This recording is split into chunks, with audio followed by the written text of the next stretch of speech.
Hello, music fans. You're watching Death by Unicorn, where we talk about metal, rock, and prog music.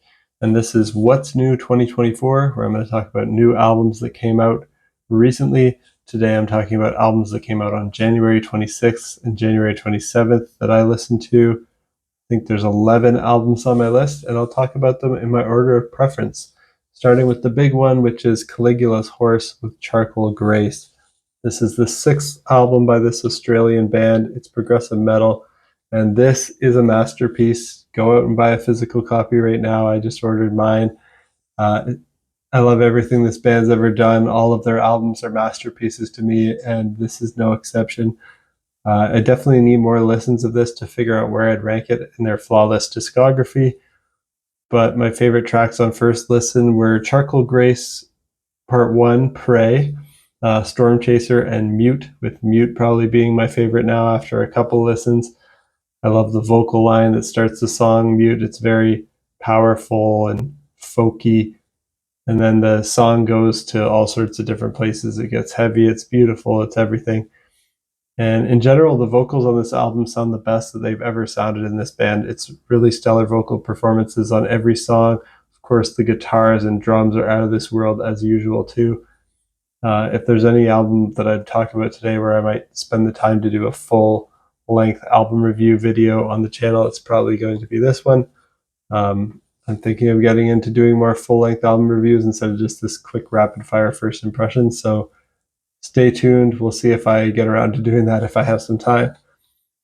And next album I want to talk about is Matter Mortem, and their album is called Old Eyes, New Heart. This is the 8th album by this Norwegian band. It's progressive metal with alternative, gothic, doom, and avant-garde metal influences. I had never listened to this band before, but I listened to an early release track from the album. It sounded cool, so I added it to my list to check out. And they have great female vocals and a unique blend of styles. My favorite tracks on here are On Guard, Master Tongue, and The Head That Wears the Crown, and Towers. Towers is probably my favorite right now, but the whole album is great. It flows really well from start to finish. Then I want to mention The Smile. They released Wall of Eyes also on January 26th. All the albums I'm going to talk about today came out on January 26th, except for one that was the 27th, so I'll call out that one. This is the 2nd album by this band from the UK. It's art rock with some post-punk, electronic, alternative, experimental, and progressive rock influences. This band, The Smile, features Tom York and Johnny Greenwood from Radiohead, so check it out if you're a fan of them. My favorite tracks on first listen here were Under Our Pillow and Bending Hectic. Then I want to talk about The Stage of Dreams. They released an album called The Duality Conflict. This is a debut album by this American band. It's progressive power metal. And I never listened to them before either, but I listened to an early release track from this. It sounded cool. I think fans of Nevermore, Fate's Warning, and Queensryche will like this. There are male and female vocals that are both strong and powerful.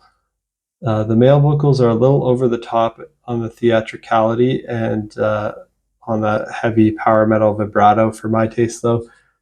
The male vocals sound a bit like a caricature of Rob Halford meets Bruce Dickinson meets Jeff Tate.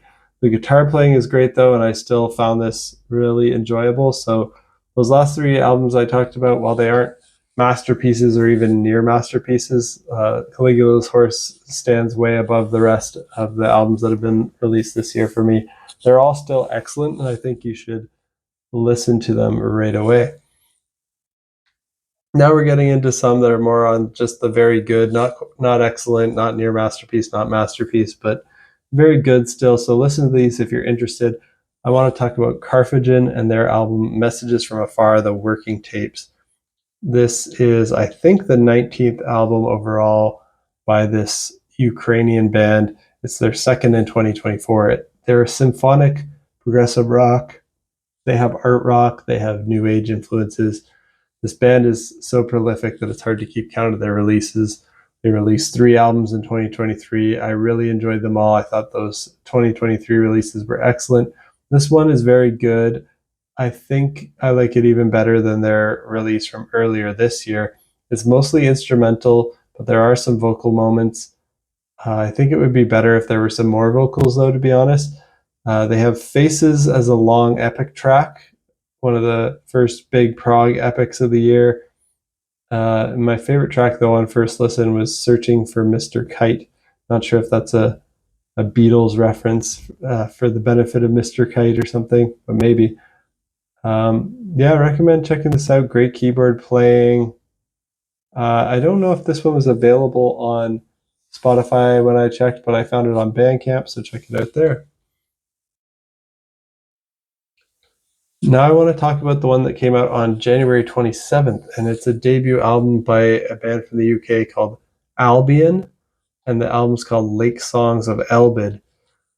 This is progressive folk metal with progressive rock and Celtic influences, and I'd never listened to them before either, but I heard an early track from this. It sounded cool. Wanted to check the whole album out. So I listened to the whole album. I found the song Pagan Spirit to be a bit annoying because they repeated the same lyric over and over again way too many times. They said like pagan spirit and a Christian heart over and over again. The music is good though. On first listen, the song Barrett's Privateers, a tribute to Stan Rogers, caught my ear the most. But it turns out that's actually a cover of the song by the Canadian artist Stan Rogers. His original version is very traditional folk and sea shanty sounding, but Albion's version sprinkles in their progressive folk metal style to that song, which is pretty cool. Now I want to talk about Exocrine and their album Legend. This is the 6th album by this French band. It's progressive technical death metal. Another band I hadn't heard before. But I think after listening to the full album, I think fans of Archspire, Beyond Creation, Gorod, and Obscura will like this, and it is very good. Hard to stand out in a genre like technical death metal. The bands all kind of sound similar to me, but they're definitely playing at a top-notch level. Very brutal, very technical, very fun. Now I want to talk about the Pneumatic Transit and their album Forbidden Trinkets. This is the 5th album by this American band. It's progressive rock with jazz fusion, alternative, and ambient influences. Another band that I had never heard of before, but when I heard an early single, I wanted to check it out. I thoroughly enjoyed the whole album, highly recommend it for fans of progressive rock that like the jazzier, more ambient side of progressive rock. Another album that came out on the 26th is Vipassi with Lightless. This is a debut album by this Australian band. It's instrumental progressive metal. It's got some technical death metal and black metal influences in it. Another band I never heard before, but I think fans of Beyond Creation, The Faceless, Cynic, and Nail Obliviscaris will like it. It's like an instrumental version of those bands. I love the use of fretless bass on this album. The band features Daniel Preslin, formerly of Nail Obliviscaris, on drums, and Benjamin Barrett, currently guitarist of Nail Obliviscaris, plays the guitar solos. Got 2 more to go in this video here. Second last one I'm going to talk about is Mounting Collar with Chronicle 2 Hypergenesis. This is the 2nd album by this band from the UK. It's progressive post-metal with psychedelic rock influences. Another band I'd never heard of before. But this whole album is pretty cool. It's mostly instrumental, but there are some vocal moments to it. I think it's good. Listen if you like that kind of instrumental progressive post-metal with a little bit of vocals and a little bit of psych and stonery vibes to it. Some cool heavy riffs. And lastly, I want to talk about A Sudden Burst of Color and their album Galvanize. This is a debut album by this band from the UK. It's an instrumental one. It's instrumental post-rock with progressive, ambient, and electronic influences. Another band I never listened to before. I guess they're a Scottish band, but I enjoyed this one too. It's definitely my least favorite of the ones I talked about, but I'm not really disappointed with anything I heard. I think I like everything I've heard recently. I enjoyed this. It's a beautiful post-rock album, But of course, it's nothing special or groundbreaking. There's nothing that they're doing here that stands out to me, and that's why I just put it at the bottom of my list. It's still, if you like instrumental post-rock and you want something peaceful, this is good for you. It might help you get to sleep at night. It's not like super exciting, but it's relaxing. I could imagine myself falling asleep while listening to this, and I think that's probably what they were going for. So well done on this album, a sudden burst of color. And that's it for my first impressions of these new albums that came out on January 26th and the 27th. Let me know what you think of these down below in the comments, or if I missed anything, what else came out recently that's great that you've been listening to. Let me know and I'll check it out. And until next time, peace out.